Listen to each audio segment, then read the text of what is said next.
Hello there, you're watching the press preview, our first look at what's on the front pages as they arrive. So it's time to see what's making the headlines with the Daily Mirror's associate editor, Kevin Maguire, and the Telegraph's deputy comment editor, Annabel Denham. So a very good evening to both of you. Nice to see you both. Pleased to say that you will both be with us from now until just before midnight. But before we chat to them, let's take a look at what's making the front pages of tomorrow's papers. And The Eye says that Boris Johnson is in peril after angry clashes with the Partygate inquiry.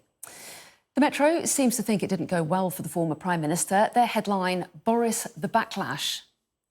Here's The Guardian's take. Flimsy Partygate answers leave Johnson on the brink. The Telegraph describes him as besieged but defiant. The Star compares him to Little Britain's Vicky Pollard and her yeah but no but catchphrase.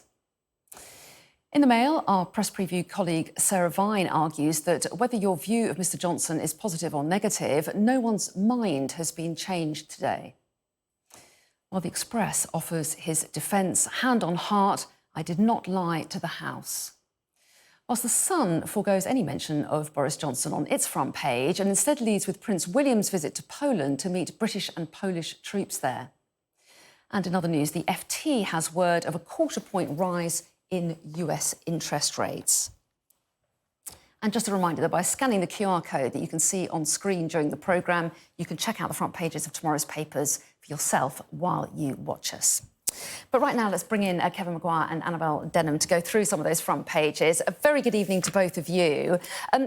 Perhaps inevitably, the front page is dominated by Boris Johnson's appearance before the Privileges Committee today. This is their investigation, of course, into whether he deliberately or recklessly misled Parliament over parties in Downing Street. He says he's admitted that the House was misled, but he believed what he said at the time, he says. So let's take a look at the paper's coverage. Kevin, how convincing do the papers think that he was? Let's start with The Eye. Yeah, I'd say across the board, not very convincing. And of course, there The Eye having Johnson in peril.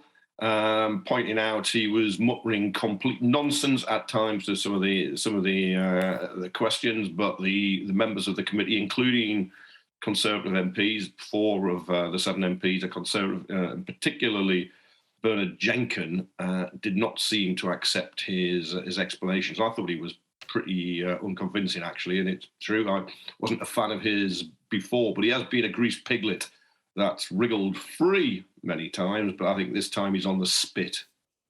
Well, yeah, and let's take a look at the Metro. There's a whole load of papers that have got on the front page, Annabel. The Metro, Boris, the backlash.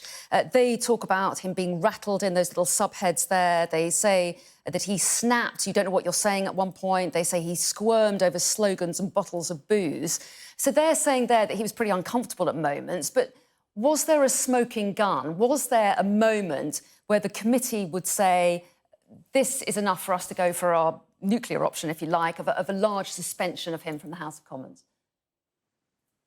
I really have my doubts. I don't think there were any bombshell revelations, no smoking gun, as you say.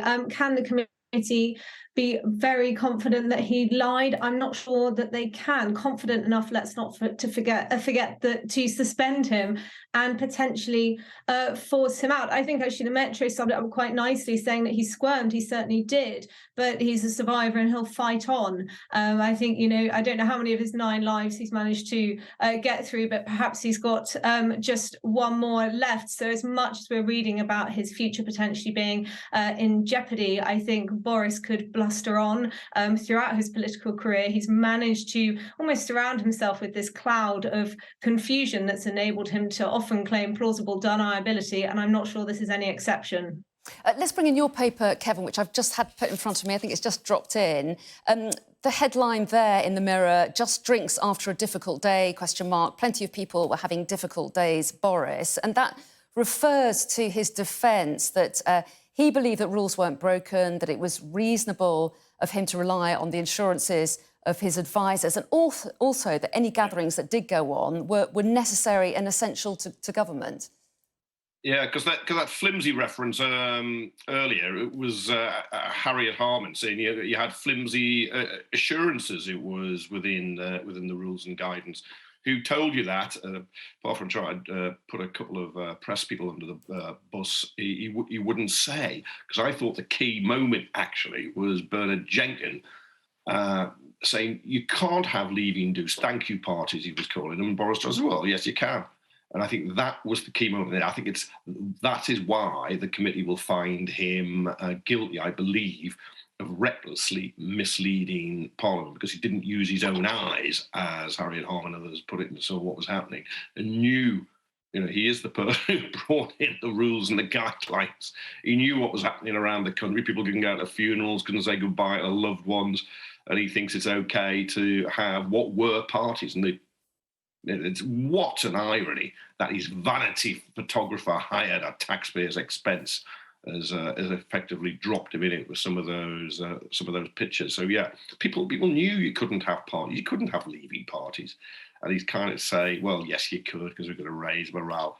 And I think that will just not go down well with that committee. What the punishment they decide is another matter. Annabelle may be right; he escapes. They may not press the nuclear button and suspend him for 10 days, which could trigger a by-election in Uxbridge. But I think it's watching today and listening to him and listening to their questions, I think it's pretty difficult to see how they will not reach the conclusion that he was at the very least reckless. And you use that word flimsy, the quote from Harriet Harman, that's on the Guardian's front page, isn't it? Flimsy Partygate answers leave Johnson on the brink. However, a more positive headline in your newspaper, Annabelle, the Daily Telegraph, Johnson besieged but defiant. And does that in some ways kind of reflect how the public might feel about this, that perhaps a predictable line taken from the papers, you'd think the Telegraph might be more sympathetic towards Boris Johnson, he wrote for the paper for years after all. Do you think the public as well has an idea of what they think of Boris Johnson already, and this appearance won't change that?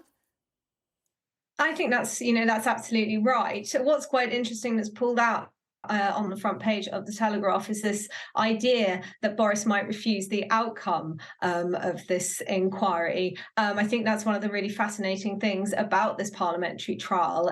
Whatever the verdict, actually the bigger question arguably is whether he publicly accepts it or whether he opts for this line that he verged on making today, that its conclusions were always going to be biased. And we heard that for a few days in the run-up. Of course, the tweets a couple of years ago from Harriet Harman calling him a liar sort of resurfaced. Of course, there was the moving of the goalposts in terms of whether he deliberately or recklessly misled Parliament. And that's led to all sorts of accusations and scepticism that this might be a kangaroo court. Now, Boris Johnson stopped short of saying that himself, but nonetheless, in his opening statement, made very clear that he feared the committee had already made up his mind. And I think he certainly wants Tory MPs, not necessarily those who are grilling him, but his backbenchers, to view this inquiry as some sort of kangaroo court. So when we get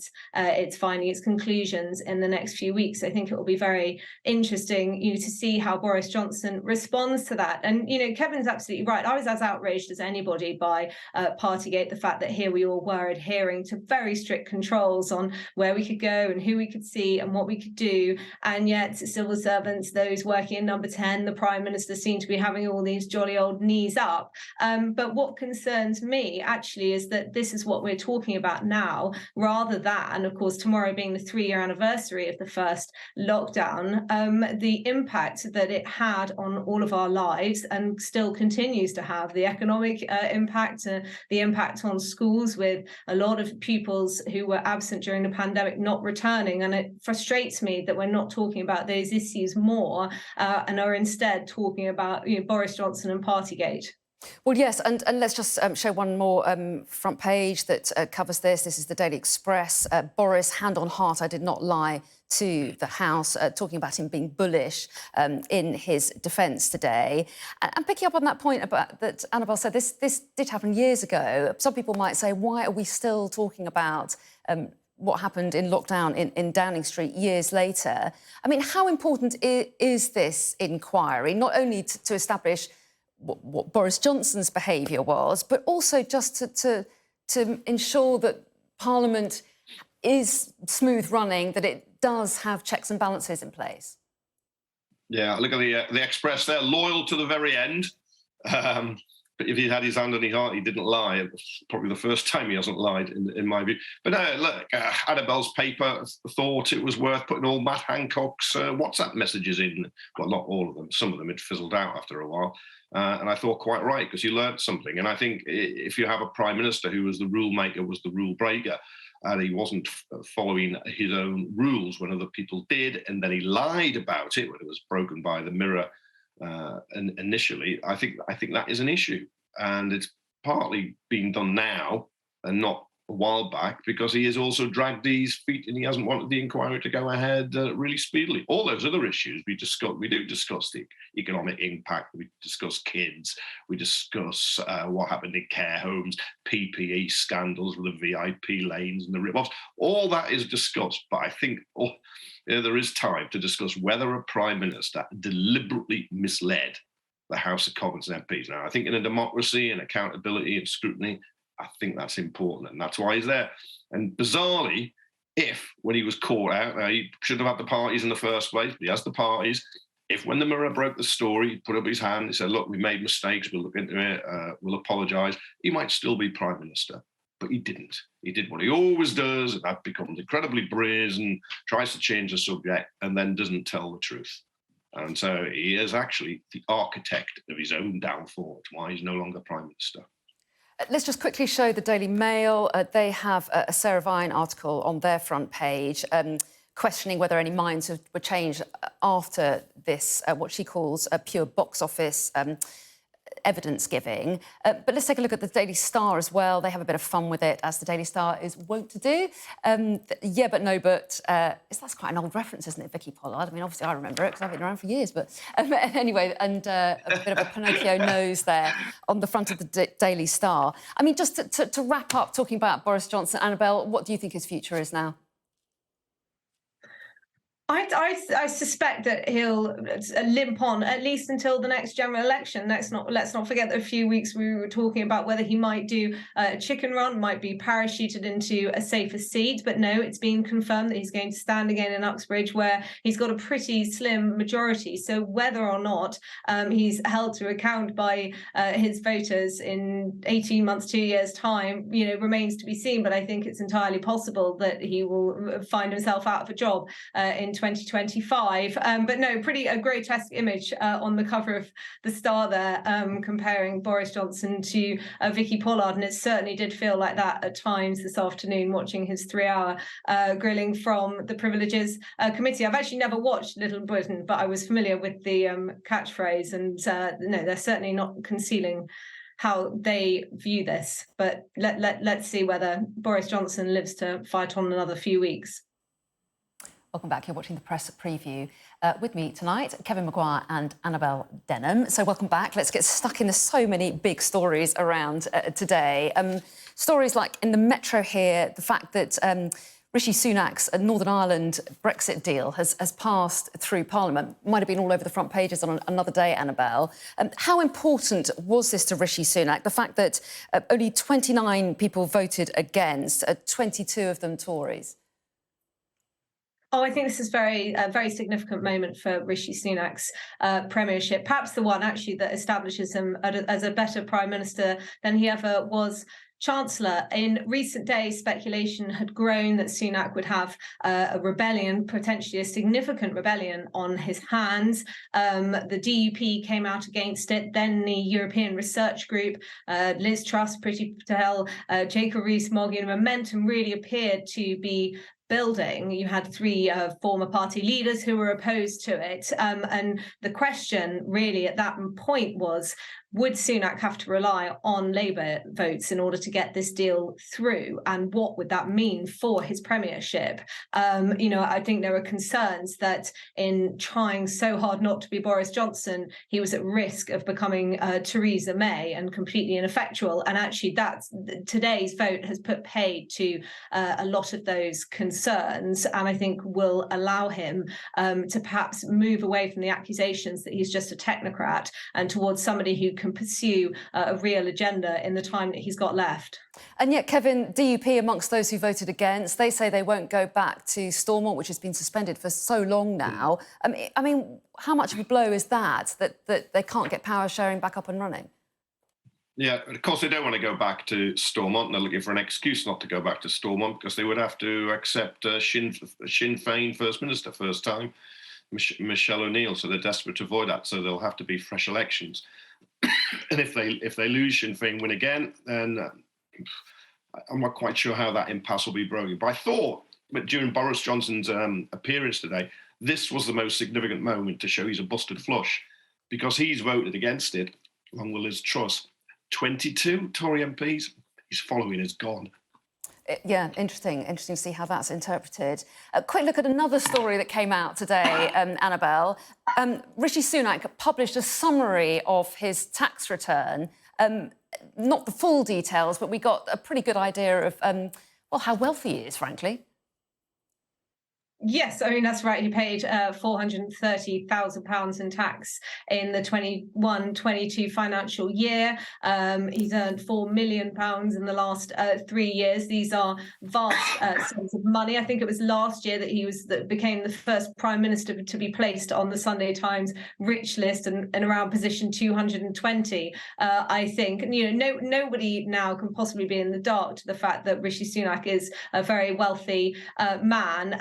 What concerns me is that this has led to some questions over whether he's over his appropriateness and fitness to be running our country. How in touch can he be with the difficulties that a lot of people are facing during a cost of living crisis? But I don't think we should pay too much attention to that, and we should judge him not on how wealthy he is, but rather whether he's able to get inflation down and get GDP per capita growing. Okay. That at least to me is what we should be judging him on. We've only got 30 seconds, Kevin, but I just want to show the front page of The Sun, partly because there's no Boris Johnson anywhere on the front of it. Instead, they lead with the Prince of Wales visiting troops in Poland. Yes, I think that could be because their deputy editor, James Slack, worked in Downing Street and has almost certainly got a fixed penalty notice because his was one of the two leaving parties on the eve of the Duke of Edinburgh's funeral when the Queen was seen sitting alone. He has since apologised for that, but I suspect that may have played a role in the Sun's selection of stories. That Johnson's been done for parties. They've got a deputy editor who I think was fine too. And interesting in itself, the fact that he did visit troops, of course, and something that I'm sure we'll talk about in the next hour or so. But for the moment, we are out of time. You will be back with me again at 11 to talk through the top stories. But Annabelle and Kevin, for the moment, thanks both very much indeed.